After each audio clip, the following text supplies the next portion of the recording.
이번에 시진핑 중국 주석은 대만 독립 세력을 단호하게 타격하고 통일을 확고하게 추진할 것이라고 강조했습니다. 오늘은 중국 공산당 창당 105주년인데요. 이전에도 그랬지만 대만에 대해 강경한 태도를 계속 내비치고 있습니다. 오늘 이 내용 좀 제대로 보도록 하겠습니다. 바로 보시죠. 일단 시진핑 주석이 무슨 말을 했는지부터 좀 보자고요. 시진핑 주석은 7월 1일에 베이징 인민대회당에서 열린 중국 공산당 창당 105주년 기념식에서 대만 문제를 해결하고 완전한 통일을 실현하는 것은 당이 시종일관 견지해온 역사적 임무라고 발언하였습니다.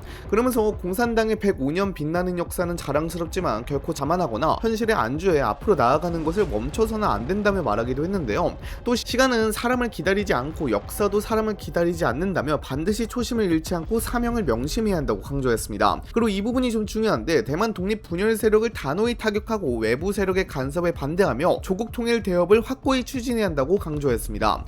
군에 대한 필요성도 재차 강조했는데 강국이 되려면 반드시 강군이 필요하고 군대가 강해야 국가가 안전하다며 강군 사상을 전면적으로 관철하고 군사전략 방침을 세워야 한다고 말하기도 했습니다. 시진핑 주석은 이번 연설에서 군사력 강화와 대만 통일을 중국의 핵심 국가과제로 다시 한번 못 박았습니다. 특히 중국 공산당 창당 105주년을 맞아 지난 105년의 역사를 중화민족의 부흥 과정으로 규정하면서 아직 그 목표가 완성된 것은 아니라는 점을 거듭 강조했습니다. 중국이 지금까지 경제성장과 국력 신장을 이뤄냈다면 앞으로는 국가 통일과 세계적 영향력 확대까지 이어져야 진정한 중화 부흥이 완성된다는 인식을 드러낸 것입니다. 그만큼 대만 문제를 외교적 현안이 아니라 중국 공산당이 반드시 해결해야 하는 역사적 과업으로 바라보고 있다는 점이 이번 연설에서 분명하게 나타났습니다. 특히 시 주석은 대만과의 완전한 통일을 실현하는 것은 공산당이 오랫동안 일관되게 추진해온 역사적 임무라고 강조했습니다. 여기에 더해 대만 독립 세력을 단호히 타격하고 외부 세력의 간섭도 용납하지 않겠다는 태도를 재확인하면서 미국을 비롯한 외국의 개입 가능성까지 함께 겨냥하는 모습을 보였습니다. 동시에 하나의 중국 원칙과 구의 공식을 다시 언급하며 양안 관계의 방향은 중국이 제시한 원칙 안에서만 논의될 수 있다는 점도 분명했습니다. 최근 중국군이 대만 주변에서 군사훈련과 해상 공정활동을 지속적으로 확대하고 있는 상황과 맞물려 나온 발언이란 점에서 이번 연설은 내부 결속을 다지는 의미를 넘어 대만과 국제사회에 강한 정치적 메시지를 전달하려는 의도가 담긴 것으로 해석되고 있습니다. 실제로 중국은 팽창주의적 행보를 계속해서 보이고 있긴 한데요. 최근 중국 해경선은 대만이 시로 지배하는 남중국해 프라타스 군도 제한 수역에 진입하여 대만 해경 함정과 대치한 적이 있었습니다. 6월 28일에 있었던 일인데요. 대만 해경은 함정을 투입해 차단에 나섰는데 이때 중국 해경선은 중화민국은 존재하지 않으며 이곳은 중국 관할해역이라며 대만 해경 함정을 위협했다고도 합니다. 거기다가 중국은 대만 동부해역까지 공무선들을 활용해 회색지대 전략을 강화하는 모양새를 보이는 모습이죠. 대만에 대한 압박 수위가 점차 거세지고 있습니다. 물론 중국은 이번 연설 이전부터 대만과의 통일을 국가의 최우선 과제로 꾸준히 언급해왔습니다. 다만 최근 국제 정세를 살펴보면 중국이 이전보다 훨씬 유리한 환경을 맞이하고 있다는 평가가 이어지고 있습니다.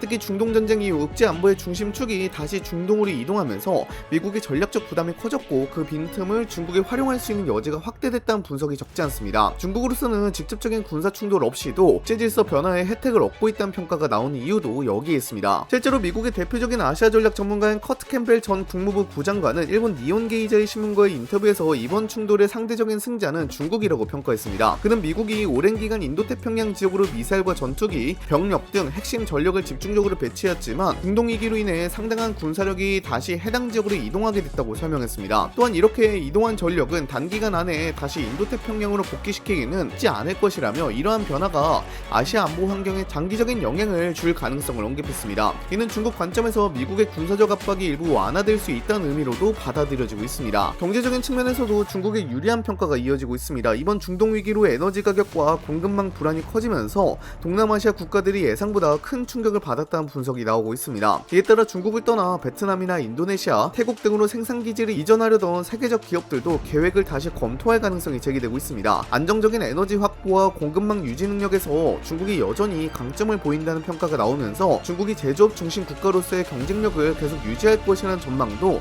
힘을 얻고 있습니다. 이런 국제환경 변화는 중국이 경제와 외교, 안보 측면에서 자신감을 더 키우는 배경으로 작용하고 있다는 분석이 이어지고 있습니다. 여기에 더해 미국의 국제적 리더십에도 이전과 같은 신뢰를 보내지 않는 국가들이 늘어나고 있다는 분석도 이어지고 있습니다. 미국의 관세 정책과 중동 문제 대응, 동맹국들과의 갈등이 겹치면서 일부 국가들이 외교적 선택지를 넓히려는 움직임을 보인다는 것입니다. 실제로 올해 들어 베이징을 방문해 시진핑 주석과 정상회담을 가진 외국 정상은 12명이 넘는 것으로 알려졌습니다. 미국의 전통적인 우방으로 분류되는 국가들까지 중국과의 관계를 적극적으로 관리하려는 모습을 보이면서 국제사회에서는 중국의 외교적 존재감이 이전보다 커지고 있다는 평가도 나오고 있습니다. 국제위기 그룹도 이러한 흐름에 주목했습니다. 탱크인 국제위기 그룹은 세계 각국 정상들이 잇따라 베이징을 찾는 현상은 중국의 국제적 영향력이 확대되고 있다는 인식이 널리 퍼지고 있음을 보여주는 사례라고 분석했습니다. 또한 중국은 이러한 기회를 활용해 미국 중심의 국제 질서가 아니라 여러 강대국이 함께 영향력을 행사하는 다극 체제를 강조하고 있으며 이를 통해 미국에 대한 각국의 신뢰를 약화하는 효과도 기대하고 있다고 평가했습니다. 중국으로서는 군사력뿐 아니라 외교 무대에서도 영향력을 확대할 기회가 마련되고 있다는 의미로 해석할 수 있습니다. 다만 중국의 영향력이 모든 분야에서 절대적인 수준에 도달했다고 보기는 어렵다는 평가도 존재합니다. 영국 가디언은 중국이 국제사회에서 존재감을 키우고 있는 것은 사실이지만 주요 분쟁을 해결하는 역할에는 아직 뚜렷한 한계가 있다고 지적했습니다. 이번 중동 전쟁에서도 중국이 이란의 휴전 협상에 나설 것을 촉구하는 데 일정 부분 역할을 했다는 평가를 받았지만 분쟁을 직접 중재하거나 협상을 주도한 국가는 아니었습니다. 지난 2023년 사우디아라비아와 이란의 관계 정상화 과정에서도 대화의 장을 마련하는 데 이바지했지만 이후 양국 관계를 지속적으로 관리하거나 중동 정세를 좌우할 정도의 영향력을 보여주지 못했습니다. 우크라이나 전쟁에서도 중국은 12개 항목의 정치적 해결 방안을 제시했지만 국제사회의 공감대를 크게 얻진 못했고 전쟁 흐름에도 의미 있는 변화를 만들어내지 못했습니다. 이런 점을 고려하면 중국의 영향력이 빠르게 확대되고 있는 것은 분명하지만 국제 질서를 주도하는 수준까지 도달했다고 평가하기에는 아직 신중하게 볼 필요가 있다는 의견도 함께 나오고 있습니다. 미국도 이러한 변화를 지켜보기만 하지는 않을 가능성이 높습니다. 대만은 미국의 인도태평양 전략에서 핵심적인 위치를 차지하는 지역인 만큼 중국의 영향력이 빠르게 확대되는 상황을 그대로 받아들이긴 쉽지 않습니다. 물론 현재는 중동 정세가 우선순위가 되면서 상당한 군사 자산이 해당 지역으로 이동한 상태지만 그렇다고 아시아 전략 자체를 포기했다고 보긴 어렵습니다. 오히려 직접적인 군사력 증강보다 동맹국과의 협력을 확대하는 방식으로 중국을 견제하려는 움직임이 더욱 활발해질 가능성이 거론되고 있습니다. 특히 미국은 일본과 호주, 필리핀은 물론 한국과의 안보 협력도 한층 강화할 가능성이 있습니다. 이미 미국은 인도태평양 지역에서 연합훈련을 확대하고 군사정보를 공유하는 체계를 지속적으로 발전시켜 왔으며 중국의 군사활동이 더욱 활발해질 때 이러한 협력은 한 단계 더 강화될 수 있다는 전망이 나옵니다. 대만 해협에서 우발적인 충돌이 발생할 가능성에 대비해 주변 국가들과의 공조체계를 더욱 촘촘하게 구축하려는 움직임도 이어질 것으로 보입니다. 또 미국은 군사적인 대응뿐 아니라 경제와 외교 분야에서도 중국 견제에 나설 가능성이 있습니다. 반도체와 첨단 기술 공급망은 동맹국 중심으로 재편하려는 정책을 계속 추진하는 한편 중국에 대한 첨단 기술 수출 통제와 투자 제한도 유지할 가능성이 큽니다. 외교적으로도 대만 해협의 평화와 안정이 국제사회 전체의 이익이라는 점을 강조하며 동맹국들의 공동 대응을 끌어내려 할 것으로 예상됩니다. 다만 미국도 여러 지역에서 동시에 전략 경쟁을 이어가야 하는 부담을 안고 있습니다. 유럽에서는 러시아와 우크라이나 전쟁이 계속되고 있고 중동에서도 긴장이 완전히 해소되지 않은 상황입니다. 이런 환경에서는 인도태평양이 과거와 같은 수준의 군사를 계속 유지하기가 쉽지 않을 수 있다는 분석도 나오고 있습니다. 이런 이유로 앞으로 미국은 직접 충돌을 최대한 억제하면서도 동맹 네트워크를 활용해 중국을 견제하는 방향에 더욱 무게를 둘 가능성이 높다는 전망이 이어지고 있습니다. 무엇보다 지금 미국이 가진 가장 큰 문제는 동맹국과 우방국들의 신뢰를 잃었다는 것입니다. 유럽과 중동, 아시아 동맹국들의 신뢰를 다시 쌓아야 하는 상황이 온 것인데요. 이러한 신뢰를 제대로 쌓지 못한다면 미국이 정말 도움이 필요할 때 도움받지 못하는 상황에 직면할 수도 있습니다.